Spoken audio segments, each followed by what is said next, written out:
All right, welcome back, everyone, to another episode of Fake Nerds Watch for Star Trek Strange New Worlds. From the Fake Nerd Podcast, I am Brandon T. McClure. I'm also joined by another member of the Fake Nerd Podcast, Sparkz Witty. Hello, sir. Yeah. Hi. Glad to be here. And, of course, as always, Cookie from Just a Little Podcast is here. What's up, my friend? Talking about episode 5 of Star Trek Strange New Worlds, Spock Amok. Yeah. All right, what do we think about this one? I'll let our new guest come on and give his thoughts. It's the slowest episode of the season so far, which is I said this right before we started. It's the slowest episode of the season, which isn't a bad thing. It's still a great episode, personally. I'm still enjoying the show. I know only what you say in passing, Brandon. So I was like, oh, I guess this is to explain Nurse Chapel loving Spock. Yeah, that's cool. I know nothing about that, so I'm like, this all just seems fine and groovy to me. We'll get to that. Yeah, I'm having a great time. Cookie, what'd you think about this one? I'm with Sparkz on this one. I thought this one was a little bit slower. It had a lot of beats from previous Star Trek where we're getting the swapping of things happening. So that was very interesting. I do have like this subtle thing for nurses, I guess, because like back when TNG happened, I had something about a nurse. I just was attracted to this nurse, and now I'm attracted to this one. And it's who was the nurse in Next Gen? Well, not really a nurse. I guess a doctor. No, but who was the nurse in Next Gen? Nurse. I forgot her name. Sparkz, you wouldn't know this. I forgot her name. This is the lovely Asian girl who was pregnant in the final episode. Yes, that's what's his name? No. We'll get there. We'll get there. A lot of this show, Sparkz, I don't know if you've been watching this show, but it's a lot of me just half-ass remembering a bunch of episodes of Star Trek I watched when I was a kid. I have never watched any of the Fake Nerds watches for the Star Trek shows because I wasn't watching them, but I have been watching the Strange New Worlds ones. Oh, wow, cool. So, Sparkz, real quick, my thoughts. I love this episode. I thought this episode was great. It's the first time in live-action Star Trek has made me laugh out loud since Discovery started. You and me both. You and me both. That's condemning. I was genuinely like smiling ear to ear, laughing. My wife, this is the first episode she watched of Strange New Worlds with me. And she actually was laughing out loud. She was like, I don't know what's going on, but it's funny. And I was like, it really is. You know what? It's the line where it's the line where Spock and T'Pring are there, and they're just like, now that you know we're different, you can clearly see the difference in our mannerisms. And Pike's like, yeah, totally. That just really got to me. But it's not necessarily I don't like punching down. I really don't. But like the other live action Star Trek shows specifically have been very much, they've taken away the fun. And Star Trek should be fun. Yeah. And this is kind of what Strange New Worlds, what I was hoping we'd get Strange New Worlds. But before we get more into it, Sparkz, what is your history with Star Trek? My history is probably having seen most of Enterprise to a degree I don't remember when it aired live. And some Next Generation, and then the movies, the Paramount recent movies. The Kelvin films. Yeah. And then just what you talk about. Like what you talk about on the shows, but like what you mentioned to me in passing. I'm so happy you're here with us to talk about this because like I know you've been really enjoying Strange New Worlds. You told me ages ago that you're like, man, this might be the show that I watch. This might be the one that gets me in there. And I'm so happy that you're watching the show. It makes me genuinely ecstatic. Yeah, I am too. It's very much it's a good road in, I think. Like for me, for a lot of people, I think that this, like if people were looking to jump into Trek, this is where I'd tell them to go. If it's not the Kelvin films, it's here. Right. Because this is like the best version of retro and modern at the same time. Yeah, I think so. I think that this show has done a really great job of merging not necessarily the aesthetic of the original series, but like definitely it feels more in line with classic Trek. And then it's also got the updated visuals and kind of the more fast-paced tone of the more modern stuff. And I think they really came up with, God, this show is just so good. It's got really it's got like the show. sharp writing, good characters that are Mhm. very clear from the beginning. I didn't realize until like I watched the video. I think this was right after the first episode came out. I watched the video that was the cast talking about who they were playing. Mhm. And then it started to show who was a character from the original series. I'm like, I did not realize there were this many people from the original series on this show. But that's cool. There is a lot of them. There is, and it's surprising that they're able to pull that off. I actually watched, I want to say the same video that you were talking about. There was a clip from there where the guy who's playing as Spock, they asked him like, hey, so are we going to get like Spock's full name? And he's like, probably not. And it's like, I never thought about it. I was like, oh, wow, that's something that now that he said it, I want it. But it's like before that, I never knew it actually, that it never occurred to me of thoughts of that nature. So that's kind of one of those things where it's like, that's one of those lost to canon things. There's another one in this episode that people reminded me of. But in the lost to canon, like Spock mentions offhandedly in the original series that like humans can't pronounce my full name. mm-hmm. And that was it. And that was, we've never ever addressed it ever again. Mm-hmm. And then there was something coming out, like I guess they came up with a name for him that humans can pronounce for Strange New Worlds, and there was a poster that like leaked, so we might be getting that. I don't know though. Okay. There's another instance where Chapel's great. I love Chapel. She's wonderful in the show. I hate her in the original series. She's great in this. And she has this romance with Lieutenant Dever, and people pointed out that apparently, I completely forgot this, she was engaged in the original series, and that's why she was on the Enterprise to look for her lost fiance. Wow. Again, one episode mention, lost to canon, just lost crazy. Forever. And they the showrunner for the show was like, actually, stay tuned. We may have something for that. And I'm like, you guys, They know how to do it. And I like you. I loved her in this. I liked getting more history on her and getting the wittiness of her. It was great. I like the interaction that we had with her. And I'm going to butcher her name. Ortegas. Say again? Is it Ortegas? Yeah. Yes. So their dynamic and their relationship is very, very much like friends, but at the same time, there's hints of flirtiness between both of them, which I don't know if you guys caught it. I caught it at the end. I caught it. Okay. I caught it at the end. I'm like, wonder what's going on. They mentioned it from before where she had one little experiment with a different gender, which, hey, it's space. Anything could happen. Well, they do establish that it's not an experiment. Like it's just she's bisexual or she's pansexual. I think most anybody in Star Trek nowadays is pansexual anyway. I mean, why would you limit yourself? Honestly, you're going out into the galaxy. You got an open smorgasbord. The thing is, like, out of all people, I don't know if I could do a Vulcan. It just, the relationship is like watching Spock and his fiance, their interaction. I was kind of cringing. I'm like, this is so awkward. My wife's really? like, I loved it. Don't get me wrong. I liked it because I know their personalities and I know the personality of a Vulcan. My wife's watching. She's like, this is like so weird. I'm like, I paused. I'm like, well, you have to understand. And I had to like break it down for her. And she's like, okay, this makes sense. But it's a weird relationship if you're a human having emotions, expressing your emotions, and then you have a Vulcan that suppresses it. Oh, I couldn't do it. I'm too emotionally unstable. Sparkz, what did you think of T'Pring and Spock? I feel like it's really hard to write romance for characters that specifically can't express emotion outwardly. Yeah. I guess like the thing is I'm interested in what this narrative arc means for Spock. I'm not necessarily that invested in the relationship itself. Sure.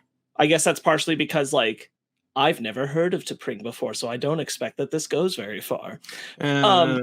So that might be one reason why, is just the knowledge that like, well, I don't think this is going to matter a lot in the future.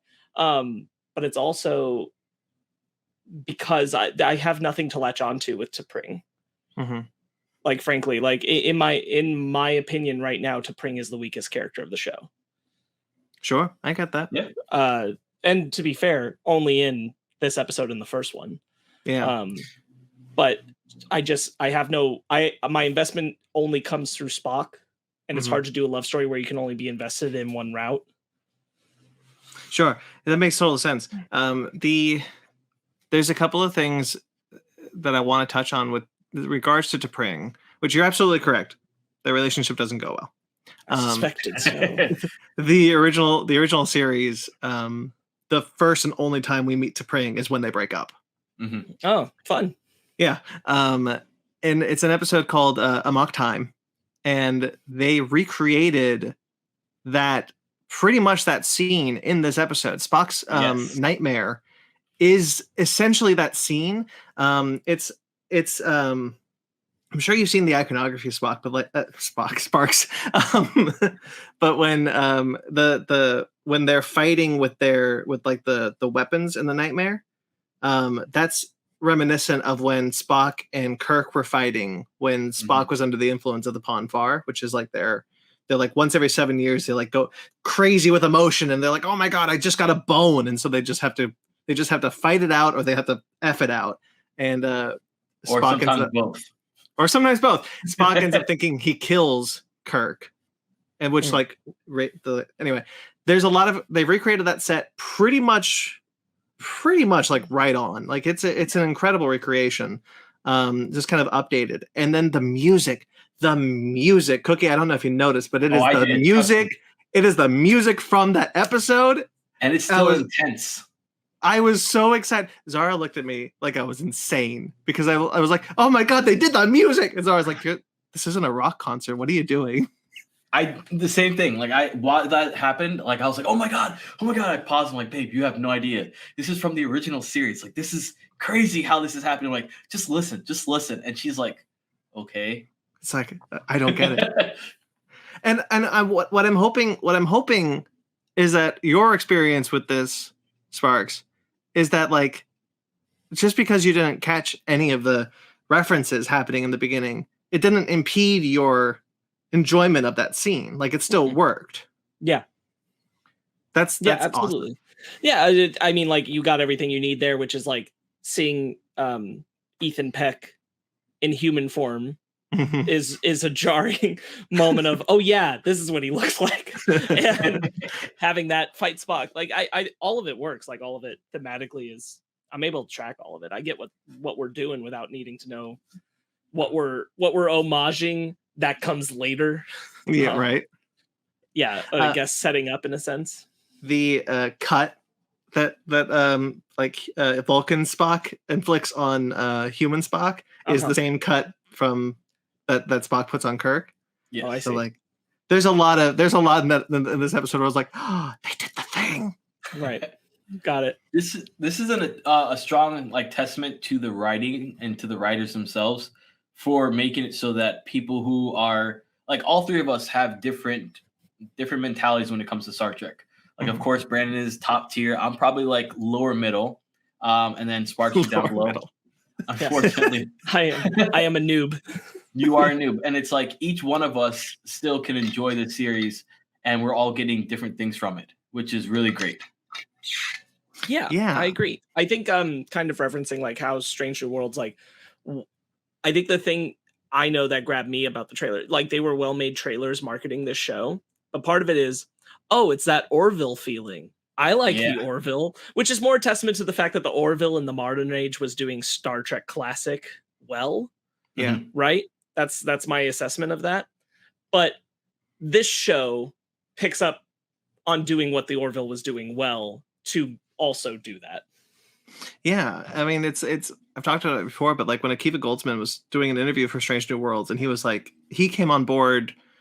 I don't normally like Akiva Goldsman, so I don't really like throwing praise his way. But like when he was like, I was brought onto Discovery when Brian Fuller was doing the show. And if you remember, Discovery was developed by Brian Fuller initially. And he was like, I was very confused what they were doing. Like, why don't we just do, okay, we're doing a prequel. So it's about Spock, number one, and Pike, but it wasn't about that. And so like he spent all these years trying to get basically Strange New Worlds because like this is the show we should have been doing in the first place. Mm-hmm. Like we should, like in his opinion, they never should have done Discovery. They should have always done Strange New Worlds, and I think he's right. I think Discovery probably, having not watched it at all, I think Discovery probably had more merit if it had stayed Brian Fuller's baby. Sure. Because that's Fuller, right? Fuller likes to put his own voice into a thing. So I think like had he seen that through, we probably would have been pretty happy with the results. But because he had to leave the project, yeah, that's a good point. I think that is what makes Discovery kind of feel like a lackluster choice. Because not that Fuller couldn't have done this show, but I understand why Fuller wouldn't do this show. Right. You know, when he did the Munsters remake, where he tried to do the Munsters remake, it was very different than the Munsters. Right. And I understand that, like, if he's not able to write it his own way because he's trying to actually make something that leads to classic Trek, right? That's not really Fuller's thing. Like, he would want to take everything in his own direction. So he wanted to get kind of away from that. That makes sense to me. Sure. You got a really good point. And there's also the sense that we know that Discovery, when Brian Fuller was developing it, it was an anthology show. Every season was going to be set in a different decade of Star Trek. Right. So like, you know, Discovery would have been a very different show if Alex Kurtzman didn't do a coup. Yeah. But anyway, let's get back to this episode. So Cookie brought up Ortegas earlier, and I wanted to touch on that because Ortegas is one of my favorites who we haven't gotten to spend a lot of time with yet, and I'm still kind of waiting for my like Ortegas episode. But I'm glad that we at least got like more relationship stuff with Ortegas here.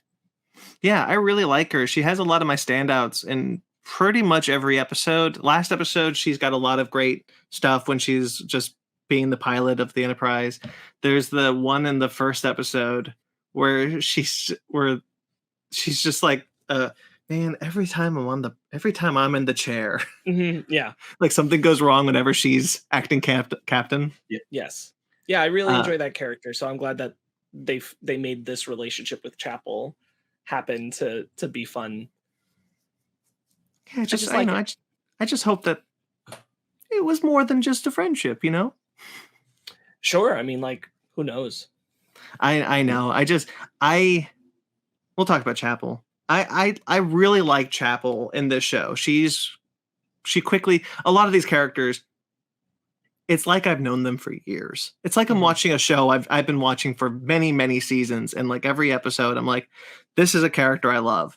There is not one character I dislike. I even recognize the ensign who gets caught with the Bolian when she's like, she's the communications officer. And I knew that because of how good this show is at just letting you know who these characters are right away from the get. And Chapel has benefited a lot from it. And I've mentioned before that I just don't like Chapel from the original series. I think she's a poorly written character. And one of the reasons is because most of the time she's always pining after Spock.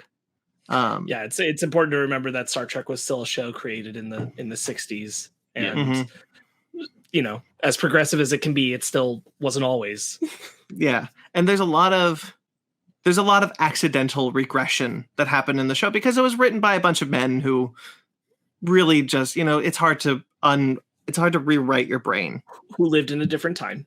And like that's not to say there aren't great women who worked on Star Trek. DC Fontana is a wonderful writer who worked on Star Trek for many years. But whenever it came to Chapel, there's always like, oh, Spock, I can't believe that you just don't love me. And she's just like throwing herself at Spock. And it never worked for me. Sure. So when we get hints that like, Chapel's pretty hot for Spock, especially in this episode where it feels like we're learning how she like falls for him. Like she always kind of thought he was attractive, but now we're kind of seeing her falling for Spock. I'm rubbing up against the like, oh, I don't need this. I kind of was hoping you would never do this. We have many years. I mean, that's the thing, right? Is like, how much are they leaning into it now? Or are they just like planting the smallest of seeds? Because Right. it's also important to recognize that like her whole thing in the episode is trying to help him with his potential engagement. Yeah. And like the person who he's going to end up being with, like even as she's possibly developing some feelings of liking Spock, like there's a whole trajectory of shit that can happen before she goes to the full blown. I think that just the saddest thing is like you can make this really cool character in Chapel here in the show, and like inevitably she's still going to end up that lovelorn character.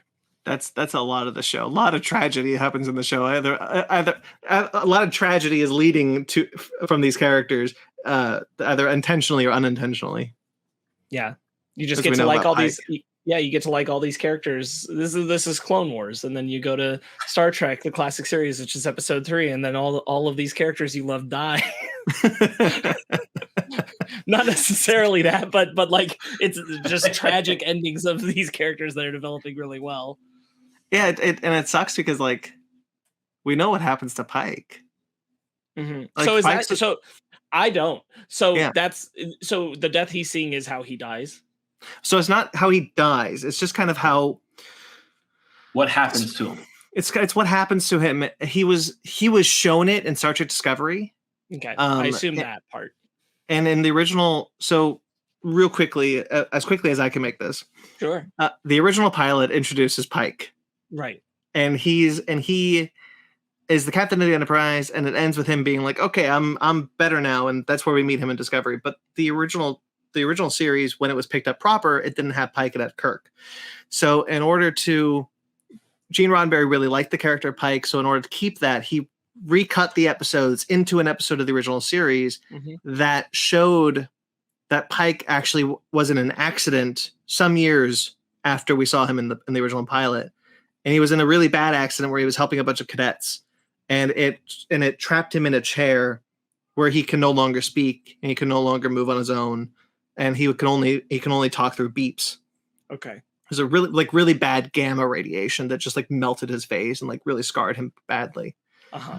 Now, he doesn't actually die because Spock risks his whole career to take him back to a planet that he'll be able to live out his life, seeming in a hallucination almost, but as normal with a girl that he fell in love with in that original pilot. Okay. So he only knows of the accident. He doesn't know what happens after the accident. Okay. But like we know, and during that episode, we see him kind of get back with this girl who is also completely like she's in a bad shape as well. But because of the species that's on this planet, they're able to kind of like it's all pretty much warping like reality, but like not. It's all like a thinly veiled disguise. Gotcha. So she's like super disfigured, but then she is actually really pretty. Okay, I'm with you. Yeah. So it's really cool that we're getting we as I guess old followers know what happens to Pike, but seeing that torment happen bit by bit and kind of literally change his attitude towards life, his mindset, everything that he does, and you're watching him try not to let that affect him. But ultimately he knows, hey, this is when I'm gonna die, so I can do whatever I want from here till then. You gonna say something, Sparkz? I mean, it's not about this episode, and I feel like we should talk about this episode. No, but that's fine. I was gonna ask, how did you guys feel when Discovery did that? Before this happened, how did you feel about Pike knowing? So that's when I started watching Discovery because I had heard about it. I had heard about that scene happening, and I was like, "Wait, what just happened?" So I decided to watch Discovery because of that. I actually really liked it. I thought it was a really powerful scene, and Discovery season 2 is my favorite season. That's the best season that they've done so far. And a lot of it has to do with Pike and his struggle and realizing that because it's kind of this tragic moment because if he takes this time crystal, which they need to do time travel stuff, but if he takes this time crystal, his fate will be set. He will not be able to avert what happens to him in the future. Mm-hmm. If he doesn't, that won't happen to him. He can do something else. Mm-hmm. And so he sees it and he decides that like, no, I'm Starfleet. I need to save these people. If I don't do this, more people will die. And he just kind of has this moment where he realizes it has to be done, and he takes the crystal. Mm-hmm. It's a good episode. No, yeah. I meant more in like the sense of what this means for the character of Pike. Do you think that was a wise way to take the character? In the general sense, now that we're seeing it actually play out in Strange New Worlds, is it wise to have a captain who knows how he'll end up? Yeah, I definitely think so. I think Brandon and I talked about previously that we have slightly different views on Discovery, and one of the good things that came about from Discovery was this show. And I don't think this show would have really took off the way that it did because of that episode, and that episode definitely was inherited into creating this. I definitely think, even though like they were seemingly done at the same time, from what I remember. If this show, I think this show took the baton that was handed to them from Discovery and did something good with it. There is a world where the show ignored it, or they just kind of didn't do anything with it, and I would have a different opinion. But because what we saw in the first episode of the series, how it is affecting Pike, I actually think it becomes a really good character moment. He himself is constantly trying to stay on the path of, I got to be sure that what happens leads me to these cadets so that they won't die. And we saw that in like the second episode of this show, where he's like, I know their names. I need to make sure that I'm there to save them, or else they'll die. Well, which also means, like, isn't it, no matter what he does, he's going to end up there? Yeah. Because his fate is unmovable. But he has the ability to choose what he wants to do, because he, in the beginning of the episode, he really didn't want to go back to Starfleet, and Starfleet was like, no, we need you to come back. And he could easily go and say, all right, you need me to come back? Fine, I'll do this mission. I'm going to go back to my ranch and play with my horses. But he continued on, and he's living out with Starfleet. So glad they brought back the horses. Do you think we're probably not this season, but at some point we're going to get an episode where he's too risky as a captain because he's confident this isn't where he dies? Mm-hmm. That I think they should. He puts other people in danger. I hope so. Yeah, because that's something that we've talked about, and it's like he has both sides of the coin that he can go to, and there's going to be a point in time when he just says, F it, I'm going to do whatever I want. And I'm hoping, like I guess all of us are saying, that does happen, where we can kind of see him check himself and realize, okay, this is not the route that I need to go down. Yeah, I know my fate's destined for whatever, but I'm not going to go down that route. Yeah. I would like to see an episode, second season, third season, whatever, 10th season. I do have a question for you guys. Yeah. It is part of this episode, and I really like how they did this. Was we talk about it where we're getting a lot of history on these characters and getting to know their storylines. And I think this was a really good showcase of not just one character, but multiple characters in a good way. Last episode, we talked about the Doctor and his tragedy with his daughter, and his daughter kind of staying inside of this force field, keeping her alive. The transporter buffer. Transporter, yeah. So like this episode, we're getting number one, we're getting her interaction as a leader, and her now trying to figure out, okay, am I really like that bad of a leader or that bad of a number one? And it's like, no, you're not. You're just you're steadfast in your way, and you see her branching off and trying to be livelier, which is great. Yeah, I really liked number one and La'an together, because I don't necessarily think she's worried that she's a bad leader. It's just when Mbenga is like, oh, the nickname, and everyone's like, what nickname? I don't know what I'm talking about. Chief Kyle, if you please. Lost it. I lost it. That was so good. It's very good. And then Ortega's like, oh, the yeomen just call you that. The yeomen are just mean. Don't worry about it. But I think she's bothered by it because she wants to still be in touch with what's happening on the lower decks, with what's happening. She is the leader. She is the number one, but she doesn't want to feel like she's out of touch. No one likes to be told they're no fun. No, they don't. And even La'an. Even La'an will be like, I don't care, but they care a little. Yeah. La'an, and La'an's whole thing because La'an wouldn't have done the Enterprise bingo thing. By the way, that's a really good interrogation bit when they're just what the hell is Enterprise bingo? The fact that they're different approaches. Yeah.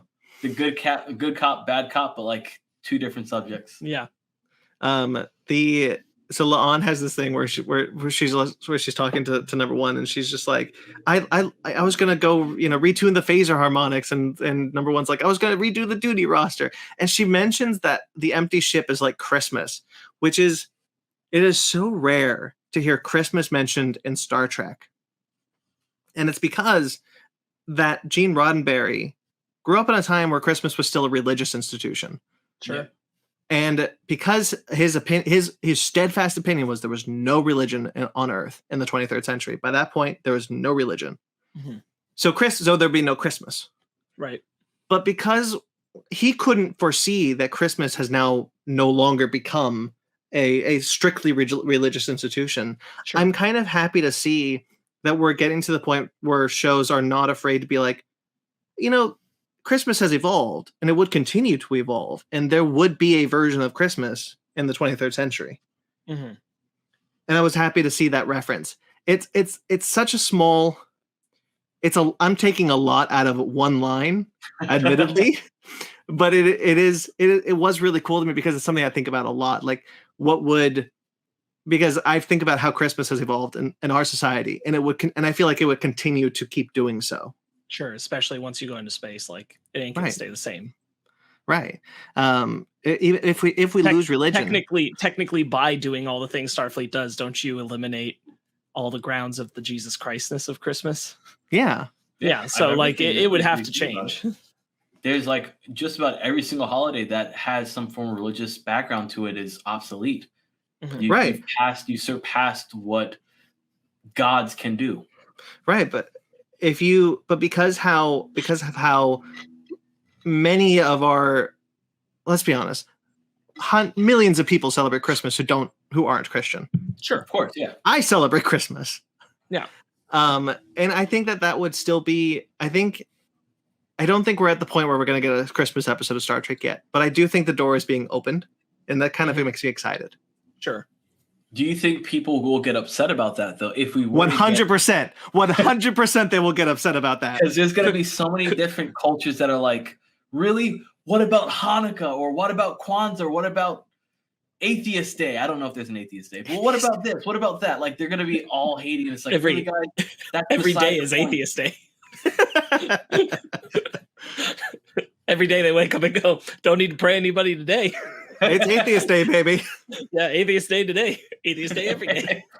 So yeah, it's I definitely get what you're saying. I never even thought of that at all.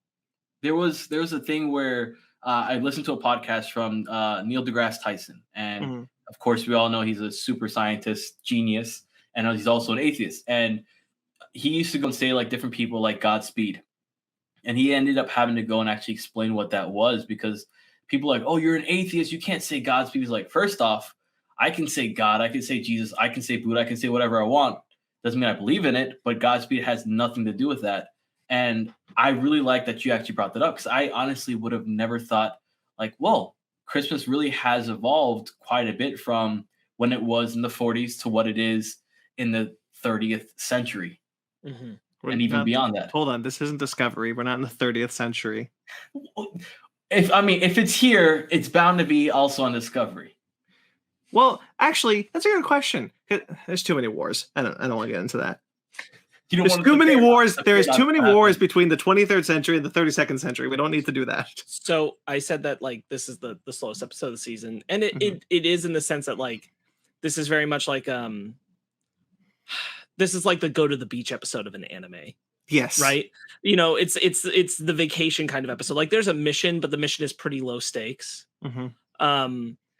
But what I really like about that is the reason it's happening is because the setup is that we're following right after the previous episode and they need to repair the ship because they need to repair the ship. And I'm really glad that's what we're doing rather than just like, and a few weeks later, the ship was fine. And here we are on another, right.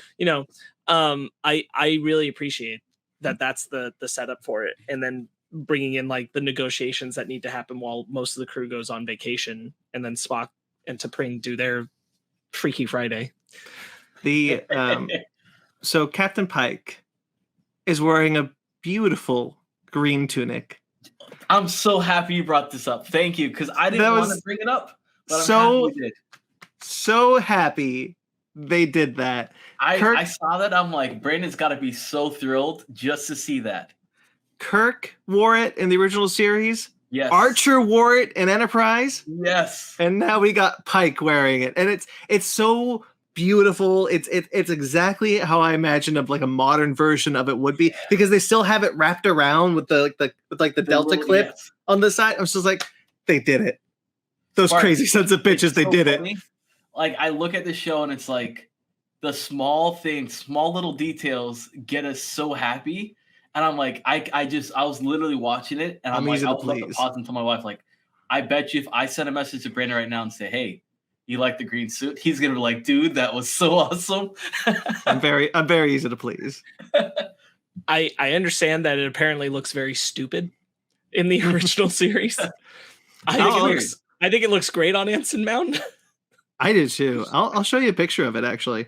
It's very weird because it comes out of left field when you first see it on him. It looks so weird. But this one, because they literally modernized it, it looks so much better, and it looks very regal. That's the original series. Well, it looks better on Mount, but Mount looks good in anything. Yeah. But then again, the man's 90 years old, and I'm sure if he put that on, it might be a little tight on him, but he can still rock it. I think it looked fine on Kirk. It looked a little loose on Archer, but it looks brilliant on. I love how they modernized it. It's definitely a darker green, but they've got it's got a shine on the arms. Yeah, I'm so happy they did that. I never thought they would. Like, why would you do something like that? But they did a good job. They did it. They did. I love the empathizers. I forget the name of their species. Rongovians, I think. Rongovians. Yeah, I really like them. That they seem all stern, but the moment they are engaging with Pike, they adapt Pike's energy. Mm-hmm. Yeah. So they're all cheering. He's like, "This is weird." He's like, "Hey, Bob, you ready to celebrate?" It's like, "No." It's like, what happened? Yeah. And the writing goes back to the writing again, because when the end happens during a negotiation, I was like, "What just happened?" And then Ensign or Pike explains everything, and he's like, and I was like, wow, the writing on this is top notch. They just wanted someone to see their point of view. That's one of my favorite moments is Pike stepping in to vouch for Spock to Spock, but to bring. But the way that catches the Rongovians off guard. Yeah. And he's like, I'm not interfering on behalf of Starfleet. And they're like, that's acceptable. what are you doing? Because what I love about that, I love that whole speech where he's just like, where he's talking to Spock, and he's just like, you are you. If you want to know what the Federation has to value, it's you. You are what the Federation. You are the very best of the Federation of the Starfleet. And to Pring, as Spock, you see she's starting to cry. Mm-hmm. She can't hold back her emotions. Right. And because the body she's in is partially human. Right. And I really like seeing that kind of like holding back of tears coming from a Vulcan. And realizing that T'Pring has this moment where she realizes that, like, it's not easy for Spock. It's never been easy for Spock. Mm-hmm. And so that kind of like helps her kind of back down when they have the moment at the end when they're able to kind of be like, you know, it's Starfleet, accept me for who I am, and I punched your guy. But another moment that I really love is when the Rongovians fly the Federation flag. Yeah. Their ship. At the end. Wow. The Solar Sailor.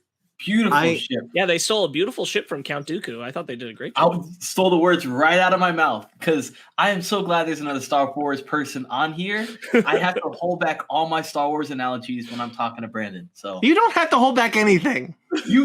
My Star Wars lore is like, it's up there because I read the novels. I like Star Wars. Yeah, but Brandon loves Star Trek more.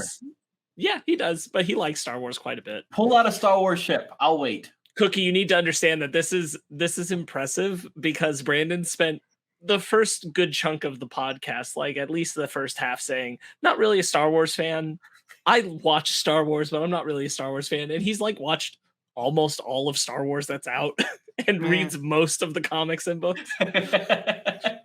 I like what I like. Yeah, I know. It's just like I'm glad that you are finally like I like Star Wars instead of just being like, oh, I watch Star Wars. Here's a Star Wars ship. Nope. That's a fail. That is. Anyway, so actually, it's actually a reference to Star Trek: Deep Space Nine, because the Bajorans had space flight before the Cardassians, and in an episode of Star Trek: Deep Space Nine, Sisko realizes that that the Bajorans used to travel the stars in solar sailors that uses the sun to guide them before warp travel was invented, and that's the reference I immediately went to. Sure. I don't know if you also saw that, Sparkz. Nope. I saw Count Dooku's ship. I'm not even gonna low. I even though Deep Space Nine is probably one of my favorite Star Trek, I literally immediately went to Count Dooku. Sure. Instantly, and I was like, it's a small episode. It's so Jake and Sisko fly the solar sailor from Bajor to Cardassia to prove that it had been done, because the Cardassians didn't want it on what? I need you to tell me that the Cardassians don't look humanoid. Please tell me that. They do. They have spoons on their head. Is that it? They're humans, but they have. Let me show you a Cardassian. Okay, that would be great. I just need to know that there's no world where someone can eventually say the Cardassians are the Kardashians evolved down the line, because I really need to know that. It's already happened. They don't look like they're Romulans or they're. Here's Gul Dukat. Yeah. Okay, that's far enough away. It's probably fine. Yeah, they're kind of reptilian. Yeah. But the episode that Brendan is talking about, there is. I do remember too, where it's like a father-son bonding moment, and you're trying to get Jake to really adapt and be one with his father again after like their mother passed away, and reconnection of them at a different age period in his life. Yeah, here it is. Yeah, that's the ship. Yeah. So this one was definitely on a larger scale, but I thought as well. This one folds out the same way as the Dooku one. It does. With the front piece. It drives so slow, and it's like. I wonder how long they actually live, because traveling from planet to planet must take a really long time. Well, the thing is, like, they're moving away from a station. I'm sure they can pick up speed once they're further out of the juncture. As long as there's a sun to pull from. Well, yeah. That's what I think the lights are. I think this one's actually pretty ingenious, because it looks like there are lights, like what I think are UV lights that are propelling it forward. That's what I read too. Yeah, and I think that they just have it charged up, then they can probably go to hyperspeed. It's called warp travel. Thank you. Whatever it's called here in Star Trek land. on the ship itself, on Enterprise, the actual metal blocking that they had on there.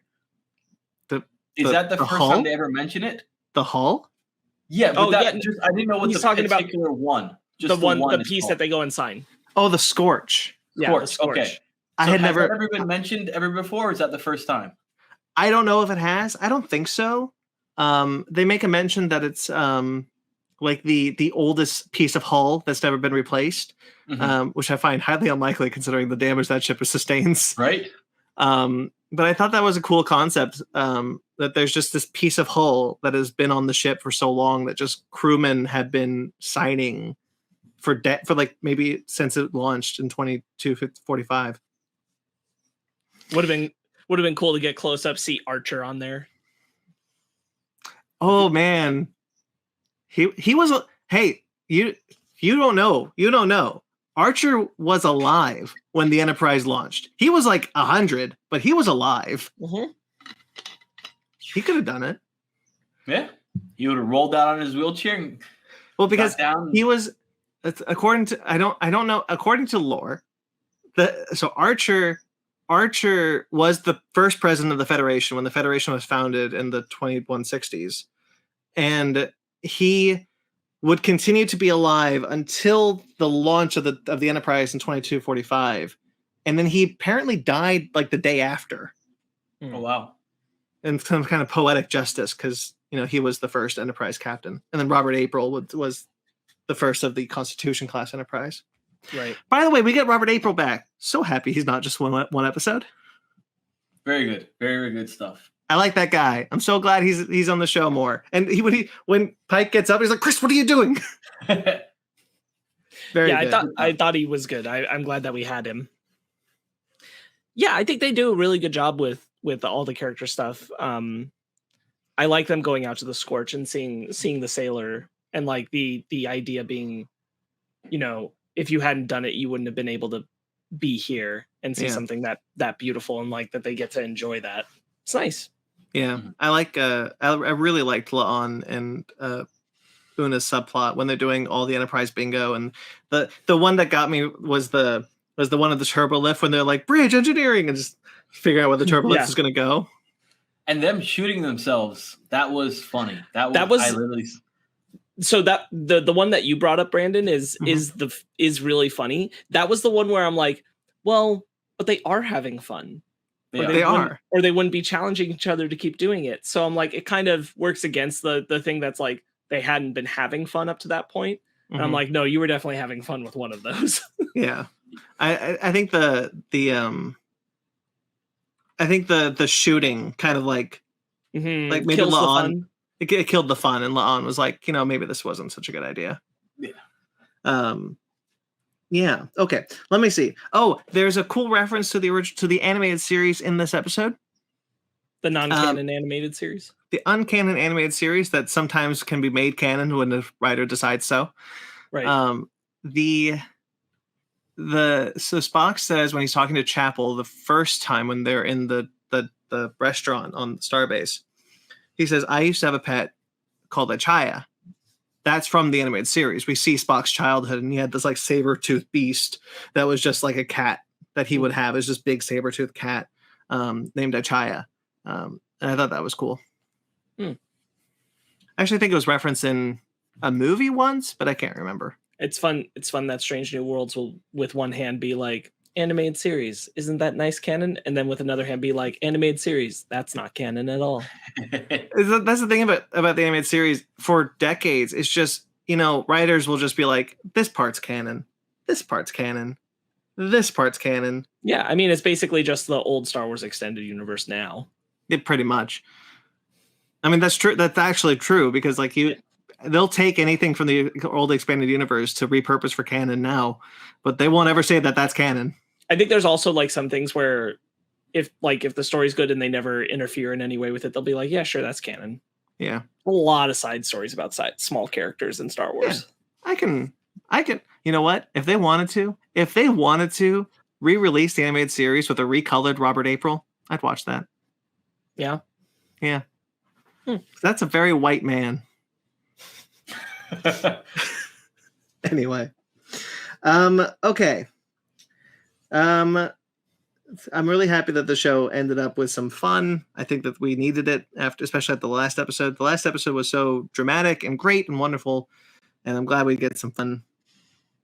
The stuff between Spock and T'Pring. I don't think there's a missed beat in this episode. Yeah, they did everything good. That we even get just a brief moment of M'Benga just fly fishing. That's all we need. Just him dramatically fly fishing. That was good. It was a little bit of like, oh, okay, all right, cool.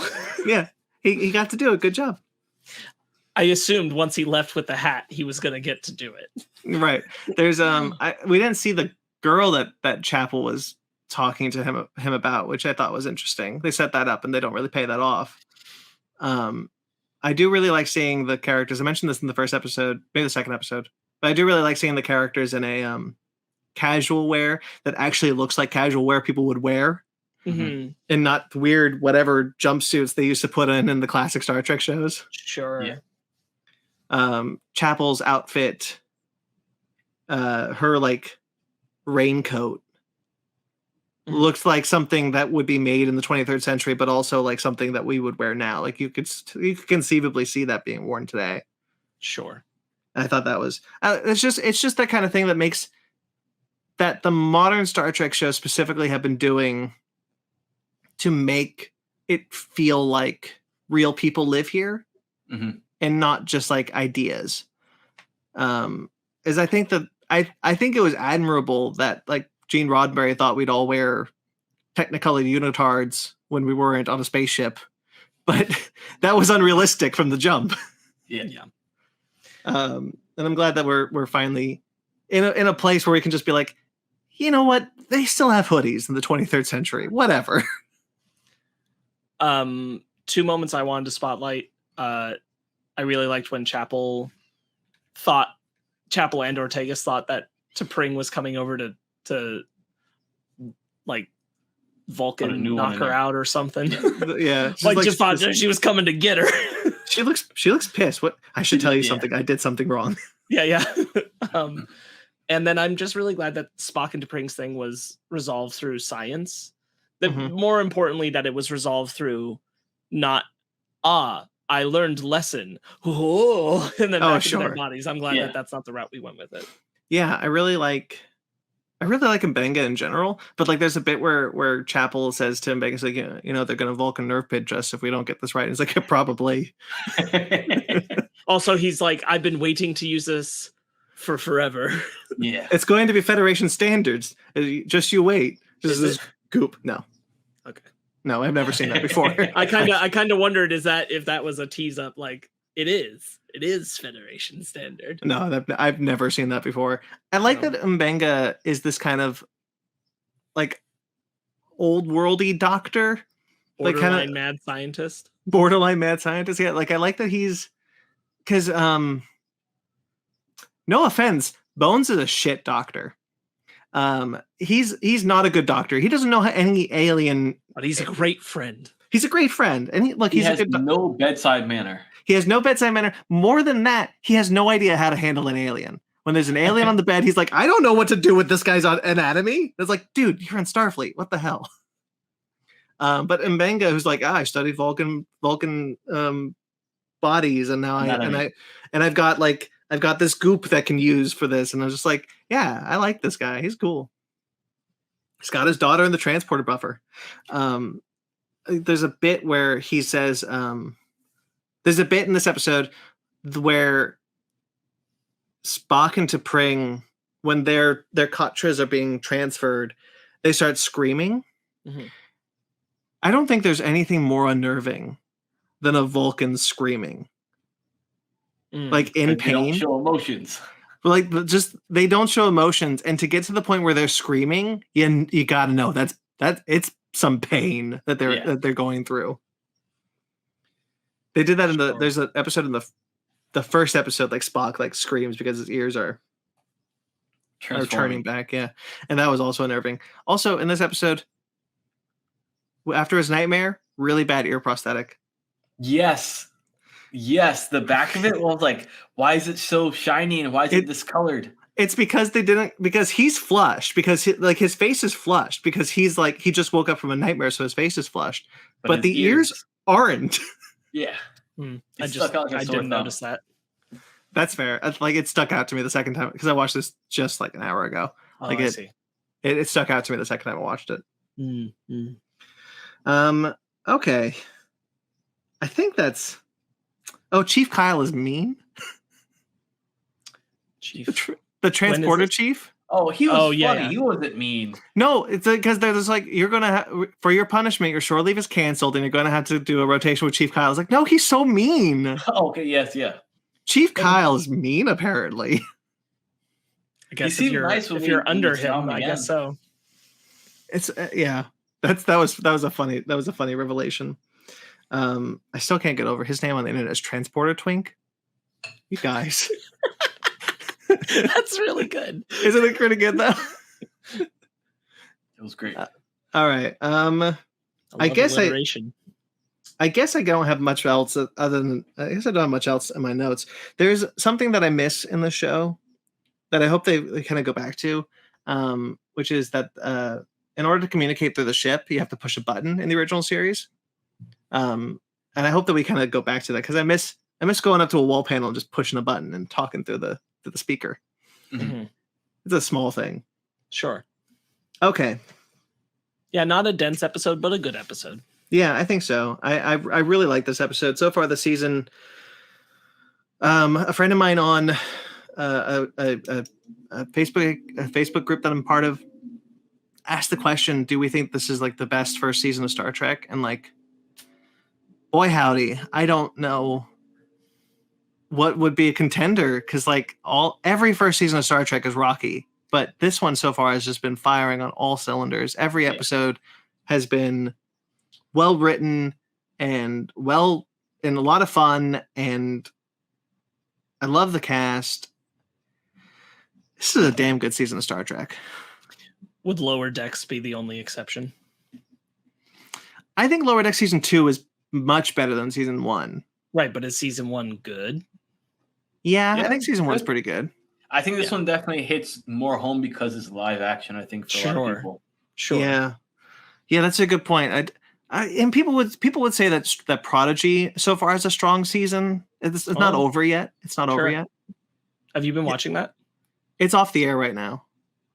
But you have been watching it. Yeah, I watched the first 10 episodes. Gotcha.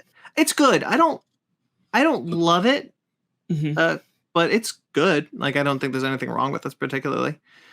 Do you think you just don't love it because it's aimed at children? That could be part of it.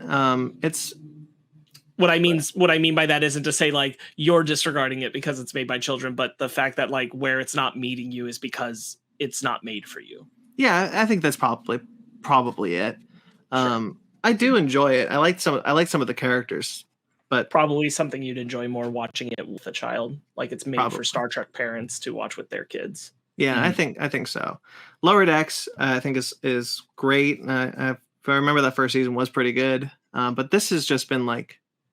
That's the thing is like I remember when Lower Decks season 1 was coming out, you were raving about it then, so it had to be pretty solid, even if season 2 apparently surpassed it. Yeah, I mean it must have been. It's just been a while. Sure. This season though is just like, man, I'm so sad we're already halfway.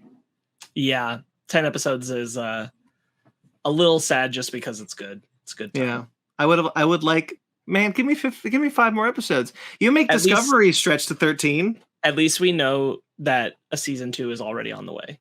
Yeah.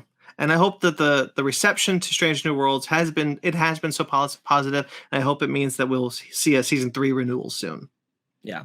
I think that it's also going to, just my observation, I think that the positive reaction to Strange New Worlds is going to make them recognize where a shift in Star Trek maybe needs to happen in general. Probably. With what they're doing with the shows. Mm-hmm. Especially when it comes to Discovery, which season 5 would start filming soon, I would imagine. And I think that we could probably be seeing that shift happen in that show. Mm-hmm. It's already too late for Picard. They've already done their last season's already filmed and in the can. Yeah. Picard's set on its path one way or another. Yeah. Yeah, man. I'm so happy that this show is good. I'm so happy that you like it, Sparkz. Mm. And that you're watching it.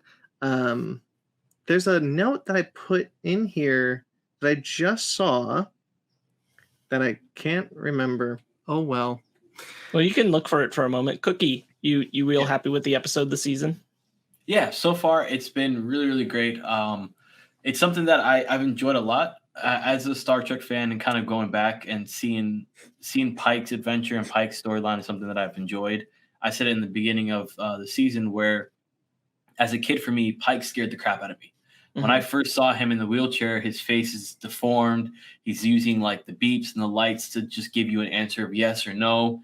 And him going to the planet, I had nightmares as a kid. And like now I still have like, I wouldn't say nightmares, but I still like oh, that's kind of scary. But it's so good to redeem. Yeah. That's Pike in the original series. I see. So it's so good to like kind of redeem that quality that I had of him and show a different side of him, which I'm enjoying. I love, like, I can't rave it enough. I love the writing that's been going on. Character development has been great. I think very much like you guys, I do want more. I wish we can go back to the old ways of having like 24 episodes, but of course, having the budget for all of this and just put it on a 24 episode platform would be amazing. But it's not going to happen, but it'd be amazing. No, I'd be happy for 5 more episodes. To your point, to some of the things you said, Cookie, it's just, I think one of the things that helps with the show is that the cast is clearly having a blast. Yeah. and they're having such a good time that you feel it, and so you feel like you're having a good time with them. Every episode feels like you're reconnecting with old friends. Yeah, and that's something that Discovery tried but failed at miserably, I think, was the family aspect, which we've talked about. But they'll tell you that they didn't. Yeah, but this one you can clearly see that everybody has this family camaraderie on and off, as far as like being on duty and off duty. You see that through and through. Yeah, Maybe Discovery season 5 will get better because of this. I truly Fingers think crossed. all Discovery needs to do, and I've said it before, all Discovery needs to do is put in some episodic episodes within your storyline, so that we get to know some of the characters. That's all they need to do, and I think they'll drastically improve that show. Sure. But I found what I was going to say. Go ahead and say your point, and then I'll piggyback. No, if that it's more relevant, it's not. Well, I was going to say, like, having that, this is an episodic episode, right? Mhm. That's why it's a slightly slower episode, that kind of thing. And I think, like, it's good because the characters are still being explored. They're still telling us things. I don't necessarily want to say, like, episodic is always good, because there's plenty of shows, like, I don't know, many of the superhero shows on the CW that have recently been canceled. No, that's not true. Like, I'm thinking of like Arrow specifically. Like, Arrow is full of episodic episodes that just aren't doing anything. Yeah. You know, they're not furthering anything. So it's having episodes like this, yes, where you can break away from like a main plot, but you've got to be doing something with the time with the characters. Yeah, and that's what I was talking about with like Discovery. That's what I think they need to do. Sure. You can keep your serialized story. I like your serialized story, but like every now and then, let's take a break from the serialization and just tell a story about someone else on the bridge. This was just more a point of like, this is a perfect example. This episode is a perfect example of episodic storytelling done that's still developing character. Yeah. A couple of things about Chapel that I forgot to mention up top. I really like how sex positive she is. Mm-hmm. That's just really great. I think that it's great to kind of have a sex positive character. When she's just like, hey, we don't have to stay here. We can just go. Yeah. We can just leave. And Devor's like, no, I've been on a ship for far too long. I want to talk about us. And then there's a lot of I'm here for non-queer friendships. Like if women want to be friends, wonderful. I just really think that Chapel and Ortegas have such good chemistry that is something you've got to explore. There was a twinkle. I don't know if you guys saw it. There was a twinkle in Chapel's eye. There was certainly a twinkle, but I think I think it's meant to be that the twinkle is because she's thinking about Spock. Spock, yeah, I think so as well. Who do you think would be chasing who? Ortegas or Chapel? Mm-hmm. Ortegas feels like would be chasing Chapel. I think so as well. Are you sure? Because I feel like Ortegas can get it. Oh, she can get it. That's the thing. Like she just has to happen to catch Chapel's eye away from Spock, and I think Ortegas could get it without putting a lot of work into it. Oh, that's a good point. But Chapel's very much anti-relationship. Yeah, she just wants to bone and get out. Sure. Which I don't think Ortegas would mind. I think they would just bone on a consistent basis. Yeah, that's true. Probably. I think Ortegas Chapel is trying to live a life that's like not getting too involved and like that's a focus for her that she wants to live that way. And Ortegas is just like moving with the wind, doesn't give a shit. Mm-hmm. Yeah. So I think Ortegas is not the chaser. I'm hoping we get an Ortegas episode soon. Me too. This one was definitely a Spock episode. Yeah. You could argue that it's a Spock and Chapel episode. It's a T'Pring episode. It's a One and Lana La'an episode, and it's really like catering to those characters more than anybody else. Yeah.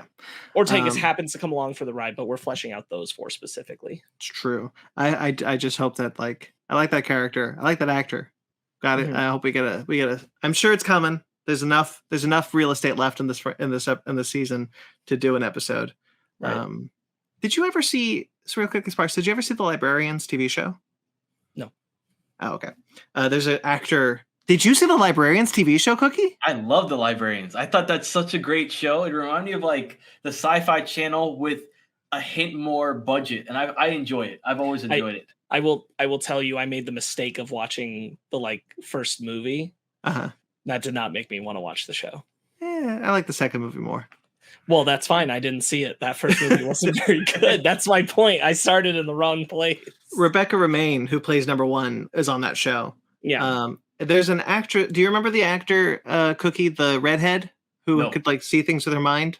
Not at all. It's been so long since I've watched that show. Well, she's in the next episode. Cool. Okay. Yeah. Once I see her face, I'll probably like, yeah, that makes sense. Okay, yeah. I even like that main guy who only shows up in TNT stuff. I forget his name. Noah Wiley? Yeah. Yeah. I even like him, but that first movie, man, that was rough. He was in what's that? Falling Skies? Falling Stars? Yes, Falling Skies. Yeah. Did you ever watch that? No. I didn't think you did. I watched that show all the way through. That was a solid alien invasion show. That's cool. I always wanted to, but frankly, that's the show I wish they would make of Terminator, which is basically about human beings trying to figure out what to do in a world where the aliens already run everything. Oh, do that with Terminator. It's pretty good.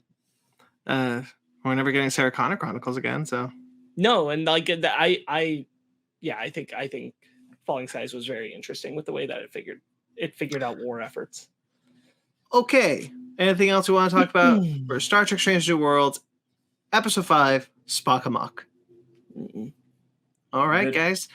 This was great. So happy we're here. Cookie, plug your stuff.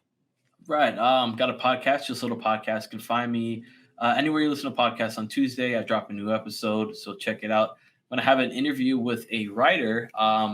He's actually working with Reggie Collects. They're actually working on a comic book. They just released it, so it's out for pre-order right now. I'm going to be talking with him on the comic and exploring comics as a whole, which is always great to go and talk about. My Patreon, I have the new show where I'm covering over Obi-Wan Kenobi. Hopefully, I'll bring in the Harry Potter series again soon. And then I have History Through Star Wars as well, which is a great show. Hopefully, I'll get another episode out of that soon. You can find me here as well. So, yeah, that's me. Very cool.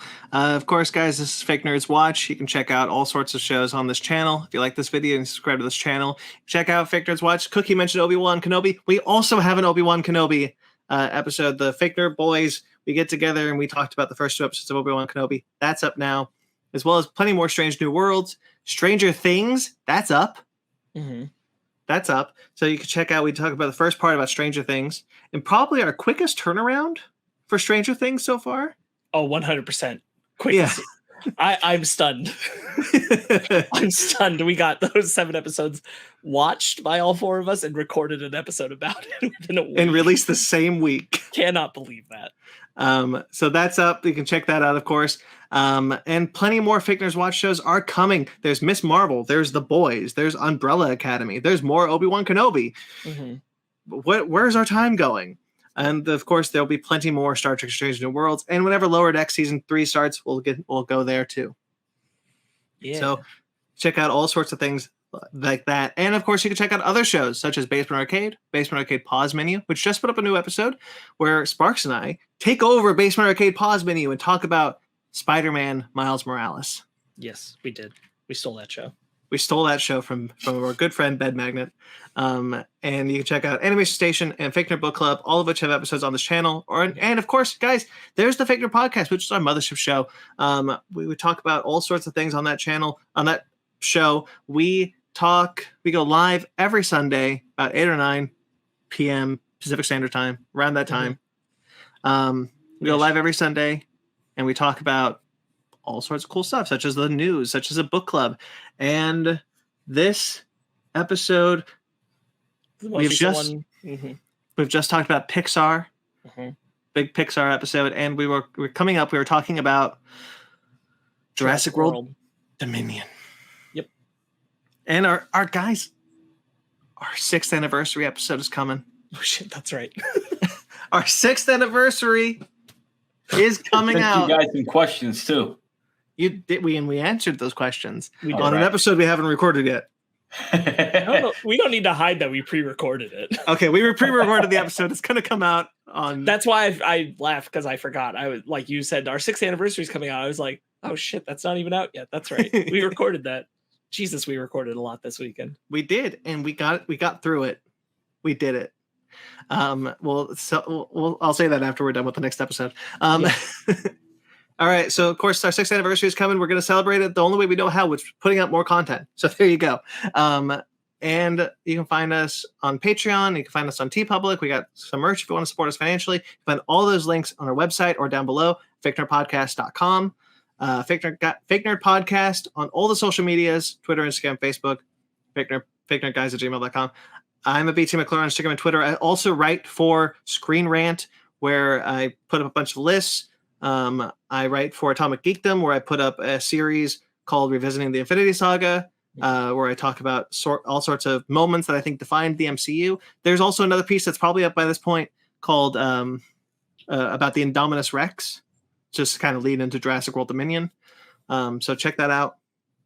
And I write for Kaiju. I write and edit the website for kaijuramenmedia.com. So check out all that sort of stuff. Cookie? On Instagram, just little podcasts. On Twitter, just podcasting. Not really on Facebook. I'm on TikTok. I still don't know my name. I just put out like a video every quarter or something like that. So yeah, if you want, you can watch all those in about the span of 3 minutes and move on with your life. So. And once again, thank you for joining us, Sparkz. This was a lot of fun getting to talk about Star Trek with you. Where can people find you? You can find me talking about how Darth Vader is essentially the Gorn of Star Wars at Sparkz Witty on Instagram and Twitter, SPARKZ Witty. And you know what? You're not wrong. I am just so happy that I finally get to do this episode with you. Getting to talk about Star Trek has been a dream of mine since we first met. I'm glad we're here. All right, guys. Until next time you see us, live long and prosper. Live long and prosper.